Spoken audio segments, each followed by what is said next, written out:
Assalamualaikum warahmatullahi wabarakatuh. Alhamdulillahi rabbil alamin wa bihi nasta'inu ala umuri dunya waddin. Wassalatu wassalamu ala asrafil anbiya wal mursalin wa ala alihi wa sahbihi ajma'in, amma ba'd. La ilaha illallah al-azimul halim, la ilallah rabbul arsyil azim, la ilaha illallah rabbus samawati wa rabbul arsyil karim. A'udzu bikalimatillahit tammati min syarri ma khalaq. Bismillahirrahmanirrahim. La yadurru ma'asmihi syai'un fil ardi wa la fis samai wa samiul alim. Bismillah, salawatu Allahumma salli ala sayyidina Muhammad.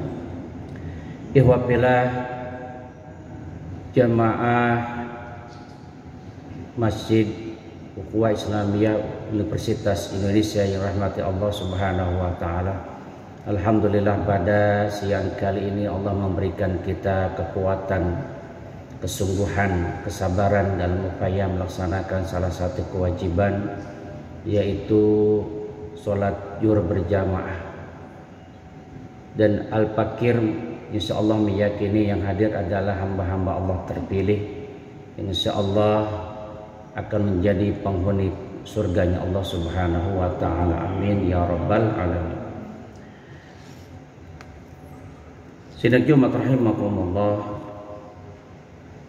Ibnu Athaillah dalam makalahnya menyampaikan tentang uzlah. Beliau mengatakan, ma nafa'al qalba syai'un misla ujlatin yadkhulu biha midanu fikrah. Tidak ada sesuatu yang lebih bermanfaat atas hati seseorang sebagaimana dia ujlah. Sebab dengan memasuki ujlah, alam pikiran orang yang berujlah akan menjadi lapang. Ujlah artinya berkhalawat, mengasingkan diri dari dunia ramai, masuk ke dunia kesendirian dengan tujuan menghidupkan jiwa, mensucikan pikiran dari pengaruh-pengaruh yang merusak.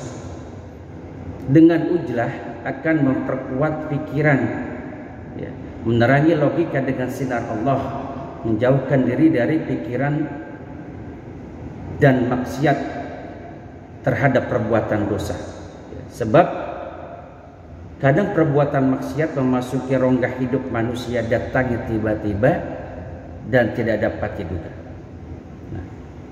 Ujlah ini artinya sebuah metodologi. Orang-orang dulu, khususnya orang-orang sufi itu dalam kurun waktu tertentu dia melakukan uzlah. Untuk apa? Untuk dia fokus kepada Allah Subhanahu wa taala, menjauhkan dari keramaian-keramaian dunia, dia berkhalawat sendiri. Pertanyaannya, emang ada contoh dari baginda Rasul? Ada. Tatkala baginda Rasul ke Gua Hira kan uzlah. Bagaimana 7 pemuda Ashabul Kahfi juga dia pergi ke sebuah gua menjauhi daripada masyarakat ramai yang pada situ rajanya sangat zalim, itu kan uzlah.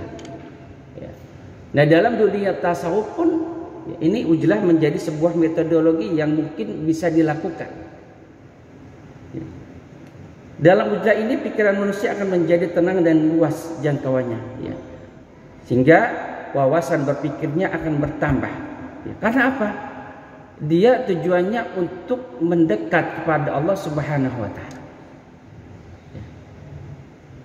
Apa manfaatnya? Satu, boleh jadi tatkala kita dalam keramaian, mata kita tidak terjaga, banyak penglihatan-penglihatan yang sebenarnya itu kemaksiatan, kita lakukan. Tetapi tatkala ujlah kita berniat untuk menjauhkan hal itu. Tetapi ujlahnya harus dengan tafakur, bukan hanya dia pergi dari tempat tinggalnya, tetapi dia harus tafakur, memikirkan ya, penciptaan Allah Subhanahu wa taala. Alladzina yadhkuruna qiyaman wa qu'udan wa 'ala junubihim wa yatafakkaruna fi khalqis samawati wal ardh. Jadi orang yang berujlah itu banyak manfaatnya. Penglihatannya, pendengarannya juga terpelihara. Apalagi kalau di lingkungan tempat tinggalnya itu tidak banyak orang-orang yang taat. Banyak orang-orang yang bermaksiat, lebih baik kita uzlah. Tetapi kalau di tempat tinggalnya ada seorang guru, ada seorang yang alim, maka tidak perlu kita uzlah. Karena itu lebih baik. Ya, kita menimba ilmu dari orang-orang alim, orang-orang yang bisa mengajarkan kita, menuntun kita kepada kebaikan-kebaikan. Nah, jadi uzlah itu akan memberi kesempatan bagi hamba, ya, menyibukkan diri dengan kesucian hati. Yang sulit itu kan menata hati, ya kan? Kemudian juga yang sifatnya johar itu selain mata, pendengaran, ya, juga perbuatan-perbuatan dari panca indera kita. Ketika uzlah itu, ya, maka kita terhindar dari hal-hal bahaya yang sifat merusak daripada amalnya kita. Orang yang suka berujlah, dia mampu mengatur jalan pikirannya. Tatkala di waktu hening, misalnya tengah hari, ya, pikiran yang dikendalikan secara teratur akan mendapatkan hasil pikiran yang mampu menggerakkan hidup dan mengarahkannya kepada apa yang dikehendaki oleh syariat agama. Di saat-saat tertentu ada kalanya kita memerlukan logika di samping syariat. Di waktu seseorang sedang berpikir, di kala suasana hening, dia akan memperoleh inspirasi ilham. Makanya orang-orang yang ulama dulu yang suka mengarang kitab, ya, atau ilmuwan-ilmuwan itu dia lebih suka menyendiri, ya, ketimbang dia berada di tempat yang ramai. Ya. Sehingga akal sehat dan pikiran orang-orang yang uzlah itu insya Allah dia akan jernih, ya, membiarkan manusia memilih mana yang maslahat dan mana yang mafasad. Demikian akal pikiran yang dipergunakan akan menjadi, ya, dikemudikan oleh hatinya yang dia tertambat kepada Allah Subhanahu wa taala. Ya. Terakhir, hari ini adalah hari 10 Muharram, ya, di mana, ya, disunahkan untuk saum. Insya Allah yang duduk di sini adalah orang-orang yang sedang saum, insya Allah, ya. Jadi tatkala Nabi hijrah dari Mekah ke Madinah itu dia ketemu dengan orang-orang Yahudi, dan orang-orang Yahudi itu sedang melaksanakan ibadah saum. Mahaja ini hari apa? Ini hari keberuntungan kami Bani Israel, karena Nabi Musa diselamatkan, ya, dari kejaran tentara Fir'aun. Jadi kami sekarang berpuasa. Kata Nabi, aku lebih berhak dari kalian, gitu kan? Sehingga kata Nabi, kalau nanti aku ada usia tahun depan berpuasa di bulan Muharram di tanggal 10, untuk membedakannya puasa di tanggal 9. Nah, menurut Imam Syafi'i kalau tidak tanggal 9-nya dia puasa, ya nggak apa-apa 10 Muharramnya hari ini puasa, ya. Itu kan bagi orang-orang yang punya, ya, niat yang kuat, ya, kemudian juga sehat, gitu kan. Jadi paling afdal adalah tanggal 9, 10, 11, ya. Kalaupun tidak mampu 9, 10, kalaupun nggak mampu, ya minimal 1 hari ini, ya, untuk kita berpuasa di bulan Muharram, ya kan. Karena puasa di bulan Muharram itu akan menghapuskan dosa-dosa kita 1 tahun, ya. Jadi mudah-mudahan, ya, banyak kita belajar daripada ilmu, amaliyahnya juga semakin tertata. Nah, di bulan Muharram ini, di tanggal 10 Muharram ini ada peristiwa-peristiwa yang terjadi pada nabi-nabi sebelumnya. Paling tidak saya ambil 5 saja. Diciptakannya Nabi Adam alaihissalam itu adalah tanggal 10 Muharram. Ya. Kemudian diselamatkan Nabi Allah Ibrahim dari kekejaman Raja Namrud juga terjadi, ya, pada tanggal 10 Muharram, ya, sehingga api itu menjadi dingin, ya, dengan kehendak Allah Subhanahu wa taala, dan Nabi Ibrahim selamat. Itu terjadi pada tanggal 10 Muharram. Dikabulkannya doa Nabi Idris alaihissalam ya, untuk dia minta hujan yang pada saat itu negeri Mesir dalam keadaan kemarau kekeringan yang amat panjang, juga terjadi pada tanggal 10 Muharram. Kemudian diselamatkan Nabi Nuh alaihissalam ya, dan pengikutnya dari banjir bandang juga terjadi pada tanggal 10 Muharram. Ya. Kemudian diselamatkannya Nabi Musa dan kaumnya ya, dari kejaran tentara Fir'aun ya, itu menyeberangi Laut Merah juga terjadi pada tanggal 10 Muharram. Ya kan? Nah ini kan kalau kita buka surat Al-Hasyr itu Allah mengingatkan ya kan, bagaimana kita harus introspeksi tahun ini dan tahun sebelumnya. Kalau tahun kemarin kita ya baca Qur'annya masih malas-malas, maka di tahun ini tingkatkan untuk kita membaca Al-Qur'an lebih baik dan lebih banyak. Kalau dulu di tahun lalu ya kita malas thalabul ilmi, maka di tahun ini ya lakukanlah ya kita thalabul ilmi lagi, menghadiri majelis ta'lim, menghadiri majelis-majelis zikir. Ya ayyuhalladzina amanu taqullaha wal tanzur nafsum ma qaddamat lighad wattaqullaha innallaha khabirum bima ta'malun. Wahai orang-orang beriman, bertakwalah kepada Allah dan hendaklah setiap diri memperhatikan, menghisab, ya, mengintrospeksi apa yang telah diperbuat untuk hari esok dengan melihat kejadian-kejadian di hari sebelumnya. Ya. Kalau kita lihat ini kan Ujlah itu kan boleh dibilang sangat bersinggungan dengan hijrahnya baginda Rasulullah SAW. Ya, tatkala saat itu di kota Mekah dakwah tidak mungkin dilakukan ya, karena banyak daripada kaum muslimin yang mendapatkan tekanan-tekanan ya, bahkan ya penyiksaan-penyiksaan, bahkan sampai ancaman pembunuhan-pembunuhan. Maka Allah memerintahkan baginda Rasulullah untuk hijrah ke kota Madinah. Ya, ini kan berkaitan juga dengan Ujlah, ya kan? Di Madinah, ya akhirnya baginda Rasul bisa ya menanamkan nilai-nilai Islaman lebih luas lagi. Dan pada saat itu penduduk Madinah ya lebih terbuka terhadap ajaran Islam. Nah, kalau kita lihat bagaimana kecintaan Abu Bakar As-Siddiq tatkala dia mendampingi baginda Rasulullah SAW. Ya, pada saat itu ya di tengah malam baginda Rasul bersama Abu Bakar ya berangkat untuk hijrah. Ya kan. Kemudian tatkala sampai di Gua Thur, ya ini yang ingin saya sampaikan bagaimana seorang Abu Bakar As-Siddiq mencintai baginda Rasulullah secara totalitas. Ya. Tidak apa namanya nyawanya sebagai taruhannya agar baginda Rasulullah tetap selamat dari ancaman-ancaman pembunuhan. Tatkala dia menuju ke sebuah Gua Thur itu kan, itu Abu Bakar As-Siddiq berjalannya tidak berdampingan ya, atau di belakang, tapi dia berjalan mengitari baginda Rasulullah sallallahu alaihi wasallam. Ya. Berjalan tapi Abu Bakar itu mengitari ya, tubuh baginda Rasul. Sehingga ditanya, kenapa Abu Bakar engkau berjalan seperti itu? Ya Rasul, aku tidak mau ada satupun ya panah, tumbak atau apapun yang akan mencelakai kamu. Ya, biarlah aku yang menjadi tumbalnya.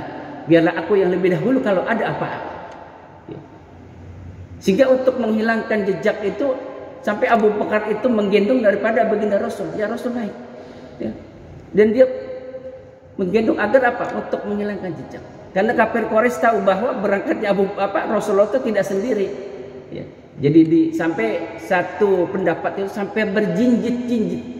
Ya. Berjinjit berjalannya untuk menghindari daripada kejaran daripada kafir Quraisy pada saat itu. Sesampainya di Gua Thur, apa yang dilakukan Abu Bakar? Abu Bakar merobek mantelnya menjadi dua. Yang satu diikatkan kepada kakinya, yang satu dia tutupi. Tatkala dia di gua itu ada lubang, dia tutupi lubang itu dengan mantelnya yang telah dirobek tadi menjadi dua. Kemudian dipersilakan baginda Rasul untuk masuk setelah Abu Bakar memeriksa keadaan gua. Ya, khawatir ada hal-hal yang akan mencelakai dari baginda Rasulullah SAW. Kemudian Abu Bakar mempersilakan baginda Rasul untuk istirahat, ya. Duduk di pangkuan daripada Abu Bakar As-Siddiq. kaki Abu Bakar As-Siddiq yang sebelah dia menutupi lubang. Yang dia khawatir di lubang itu ada binatang. Ya. Benar saja tatkala baginda Rasulullah itu duduk ya di pangkuan Abu Bakar As-Siddiq, ya, tiba-tiba ular itu menyengat daripada Abu Bakar As-Siddiq. Ya. Rasa sakitnya begitu hebat disengat oleh berbisaknya ular di padang pasir itu. Tetapi apa yang dapat Abu Bakar? Sedikit pun duduknya tidak bergeser karena khawatir membangunkan daripada baginda Rasulullah SAW. Tetapi yang namanya manusia tetap merasa sakit, dan keluarlah air mata daripada Abu Bakar As-Siddiq menetes tepat di pipi baginda Rasulullah SAW, sehingga baginda Rasulullah SAW terbangun. Ya Abu Bakar, apakah engkau menangis? Kenapa engkau menangis? Ya Rasul, kakiku digigit oleh binatang berbisa. Sehingga baginda Rasul saat itu ya mengusap daripada kaki Abu Bakar, ya, berdoa mohon pertolongan Allah, dan ini dengan sembuh. Nah inilah Abu Bakar As-Siddiq, sehingga baginda Rasul mengatakan kalau ditimbang keimanan Abu Bakar As-Siddiq dengan seluruh kaum muslimin, maka akan lebih berat keimanan daripada Abu Bakar As-Siddiq. Ini peristiwa hijrah yang harus kita pelajari, kemudian kita pahami dan kita tapakuri, ya, bagaimana perjuangan baginda Rasulullah SAW dan para sahabat pada saat itu. Wasabiqunal awwaluna minal muhajirina wal ansari walladzina tabauhum bi ihsani radhiyallahu anhum wa radu an. Ya, orang-orang terdahulu yang pertama-tama masuk Islam dari golongan muhajirin ansar dan orang-orang yang mengikuti mereka dengan baik. Ya. Ini keimanan daripada Abu Bakar As-Siddiq. Nah, jadi ujlah itu adalah sangat korelasinya berhubungan dengan hijrahnya baginda Rasulullah Sallallahu Alaihi Wasallam. Ya, jadi kalau kita di tempat tinggal, ya, sulit kita menjaga lisan kita, sulit menjaga pandangan kita. Ya, cobalah sesekali kita ujlah, ya, dalam kurun waktu tertentu, jauh dari keramaian, fokus kita ibadah pada Allah Subhanahu wa taala, ya, berzikir kepada Allah Subhanahu wa taala. Untuk apa? Untuk melatih hati kita bahwa sesungguhnya tatkala nanti kita menghadap Allah Subhanahu wa taala juga dalam kesendirian. Ya, ini metodologi, ya. Silakan kalau mau dipraktekkan boleh. Tidak pun ya tidak apa-apa. Ini kan Ibnu Athaillah mengajarkan bagaimana agar hati kita tertata dengan baik, menjadi hati yang qalbun salim, lisan kita juga menjadi lisan yang benar-benar mengeluarkan ucapan-ucapan hikmah. Mata kita adalah mata yang senantiasa memandang terhadap mushaf Al-Quran, mata yang senang memandang kebaikan-kebaikan. Kalau kita merasa bahwa itu kita belum mampu, cobalah sesekali kita berusaha fokus terhadap ibadah kepada Allah Subhanahu wa taala. Ya. Itu saja yang mungkin yang dapat saya sampaikan. Waktunya terbatas, mungkin lain kesempatan kita sambung lagi dengan materi daripada bagaimana hijrahnya baginda Rasulullah SAW dan berkaitan dengan ujlahnya dalam metodologi orang-orang yang ingin mencari, ya, kebenaran-kebenaran, ingin mencari daripada hikmatnya dalam ibadah kepada Allah Subhanahu wa taala. Kafaratul majlis, subhanakallahumma wa bihamdika asyhadu an la ilaha illa anta astaghfiruka wa atubu ilaik. Al-Fatihah. Bismillahirrahmanirrahim. Alhamdulillahirabbil alamin arrahmanir rahim. Iyyaka na'budu wa iyyaka nasta'in. Ihdinas siratal mustaqim. Siratal ladzina an'amta 'alaihim ghairil maghdubi 'alaihim waladdallin.